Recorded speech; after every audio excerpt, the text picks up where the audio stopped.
ইন্নাল হামদুলিল্লাহ ওয়াসসালাতু ওয়াসসালামু আলা মান লা নাবিয়্যা বা'দা আম্মা বা'দ। প্রিয় দর্শক শ্রোতাগণ, আপনারা যেখান থেকে আমাদের ইসলামিক অনুষ্ঠানটি উপভোগ করছেন, সবাইকে এফকিউ চ্যানেল ও মার্কাজুল ফতোয়া সেন্টার জয়নগর হেমায়তপুর সাবা ঢাকার পক্ষ থেকে জানাচ্ছি অসংখ্য শুকরিয়া। মোহাম্মদ মামুন মিয়া নেত্রকোনা থেকে প্রশ্ন করেছেন। তার প্রশ্ন হলো, অনেক সময় আমরা দেখি এলাকার মধ্যে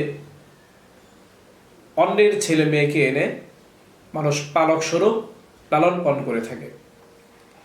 এখন আমাদের জানার বিষয় হলো, এই পালক ছেলে মেয়েকে যদি আপন ছেলে মেয়েদের সাথে বিবাহ বন্ধনে কেউ যদি আবদ্ধ করাতে চায়, তাদের মাঝে বিবাহ বন্ধন করাতে চায়, তাহলে সেটি পারবে কিনা, এই অনুমোদন ইসলাম দিয়েছেন কিনা, নাকি তারা আপন ভাই বোনের মতো হয়ে যায়, যার কারণে বিবাহ দেওয়া বৈধ হবে না। বিষয়টি সুস্পষ্টভাবে বিস্তারিতভাবে জানালে অনেক খুশি হব। মামুন মিয়াকে এই প্রশ্নটি করার জন্য অসংখ্য ধন্যবাদ। তার প্রশ্ন উত্তর হলো, পালক ছেলে মেয়ে কখনোই আপন ছেলে মেয়ের মতো নয়। তবে যদি কেউ পালক ছেলে মেয়েকে 2 বছরের মধ্যে, তাদের বয়স যখন 2 বছরের ভিতরে থাকে, এমন সময় যদি তার স্ত্রীর দুধ পান করে, তাহলে সেক্ষেত্রে দুগ্ধ সম্পর্ক স্থাপন হওয়ার কারণে তারা একে অপরের সাথে বিবাহ বন্ধনে আবদ্ধ হতে পারবে না, কিন্তু পালকের কারণে নয়। কেননা পালক সম্পর্ক এটা না নাসবি সম্পর্ক, বংশীয় সম্পর্ক, না দুগ্ধ সম্পর্ক, না বৈবাহিক সম্পর্ক। যে সমস্ত সম্পর্কের কারণে বিবাহ বন্ধনে একে অপরের সাথে বন্ধনে আবদ্ধ হওয়াটা হারাম হয়ে যায়, পালক এটি কোনোটিই নয়। এই জন্য আল্লাহ নবীকে আমরা দেখেছি, ওনার পালক ছেলে ছিল যায়েদ ইবনে হারেস রাদিয়াল্লাহু তাআলা আনহু। ওনার স্ত্রীকে যখন উনি তালাক দিয়েছেন, আল্লাহ নবী ওই পালক ছেলের স্ত্রীকে আল্লাহ নবী নিজে বিয়ে করেছেন।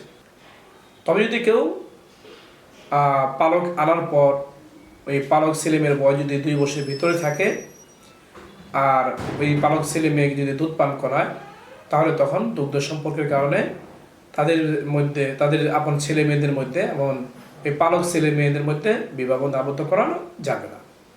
এই মাসলার রেফারেন্স উদ্ধৃতি হাউল আপনারা পাবেন তাফসিরে মাজহারির 6 নম্বর খণ্ডে 353 নম্বর পৃষ্ঠায়, তাফসিরুল কুরআনুল আযীম অর্থাৎ তাফসির ইবনে কাসিরের 2 নম্বর খণ্ডে 286 নম্বর পৃষ্ঠায়, ফাতুল কদির 3 নম্বর খণ্ডে 199 নম্বর পৃষ্ঠায়, ফাতোয়া হিন্দিয়া 1 নম্বর খণ্ডে 339 নম্বর পৃষ্ঠায়, আল বাহর রাকে 3 নম্বর খণ্ডে 162 নম্বর পৃষ্ঠায়, আপকে মাসাইল আর উনকা হালের 6 নম্বর খণ্ডের 171 নম্বর পৃষ্ঠায় যে মাসলায় বলা করা হলো।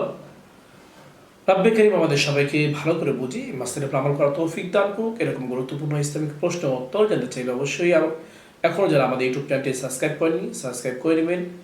দিনের খাতিরে ভিডিওটি লাইক ও শেয়ার করবেন।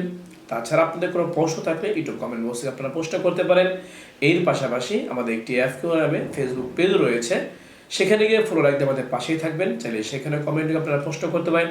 আপনাদের প্রশ্ন উত্তর যথাযথ সময় দেওয়ার চেষ্টা করব। আমা তাওফীকি ইল্লা বিল্লাহ।